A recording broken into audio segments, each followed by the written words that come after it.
Hey, what's up? I'm Mr. Chris and I went to the Georgia Aquarium and this is what I saw. I saw some worms sticking out of some sand. I saw a penguin that looks like he might have gotten in trouble. I wonder what he did. Saw some dragons. Saw some sharks. Saw some dolphins. Saw some otters and a whole lot more. Let me show you. Right when you enter the aquarium are the jellyfish. They look awesome when lit up with RGB and they're also cool because they have no brain, heart, or bones. And some are immortal. Next up's the megalodon. The megalodon's about 5 million years old, 60 feet long, 7-inch teeth. These things are huge. They're bigger than my hands. Now, after we take a look at those, they were apex, not social. These are white tip reef sharks. They're apparently very social and don't get that big. And here we can see we've got a hammerhead swimming by. And I didn't notice about them, but they're actually quite social. So that's why you typically see these mixed in a shark tank. Now, the handlebar that makes it look like you want to jump on one of these and ride it, that's actually called a cephalofoil. And that helps them with maneuvering. You can see their eyes are on the ends of it, which gives them a much wider range of vision. Now, I just thought they were goofy looking. I couldn't picture why Mother Nature would have made them look like this, but I guess that makes sense. For steering and vision, all the advantages you need in the deep to be able to find your prey. Now, when we talk about fish, I got away from saltwater. At home, I just have freshwater. This right here is one of my dream setups that they have.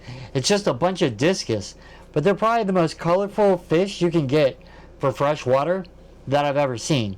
Now, I have heard a rumor you can actually scare them to death. I don't have any, so I don't know, but I don't want to find out.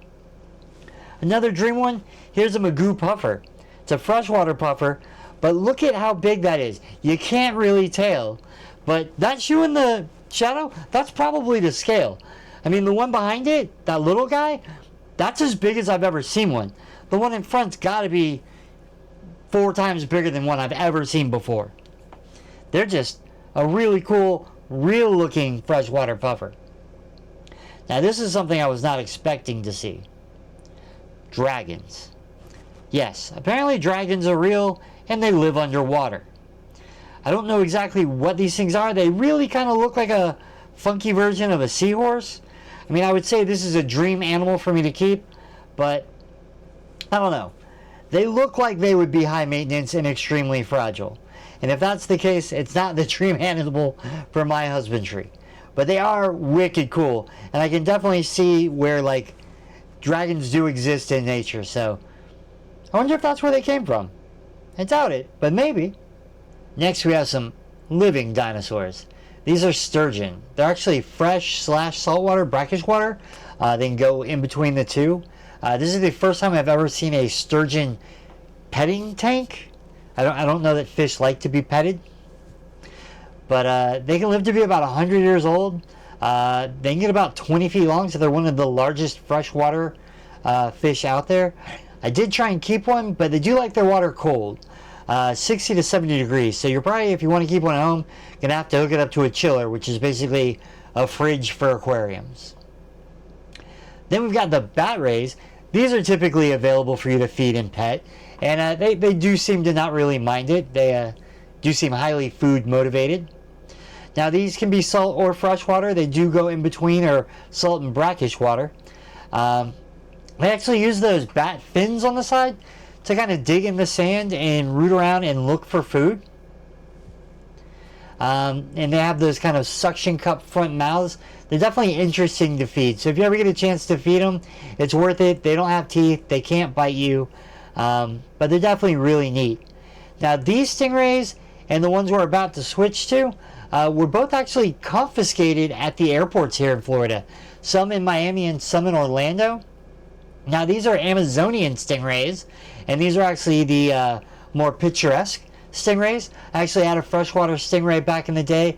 Mine was a lot smaller than these, and mine was more gray than pretty and dotted like these are, but these were also seized.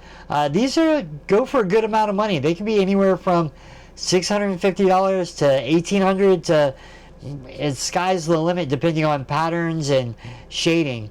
But don't smuggle animals.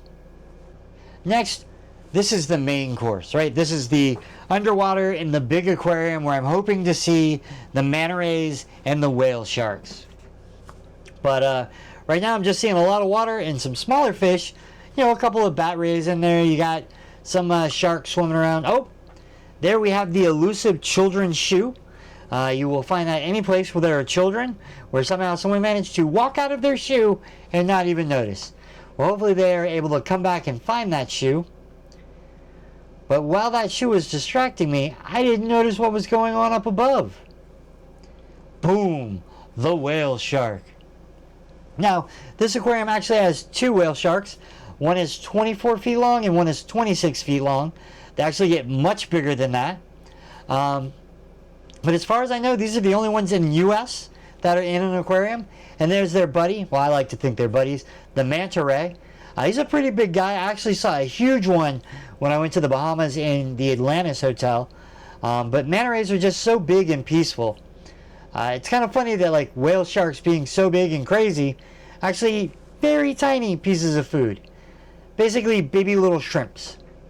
Now right here we've got their sea turtle. He's a permanent resident. I guess he's actually a rescue.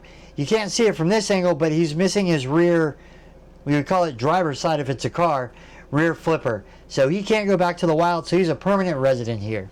Thank you for sticking around to the end. Let me show you a couple of my tanks. This is my Halloween themed tank I had. This is my pretty plant show tank. My favorite Playco. My kitchen tank. My axolotl axle. My entrance tanks. And then my wall of tanks. Hopefully if you've stuck around this long, I've earned your subscription. Go ahead and head over to MrChrisDoesStuff.com to find out all the socials I'm on. Thanks.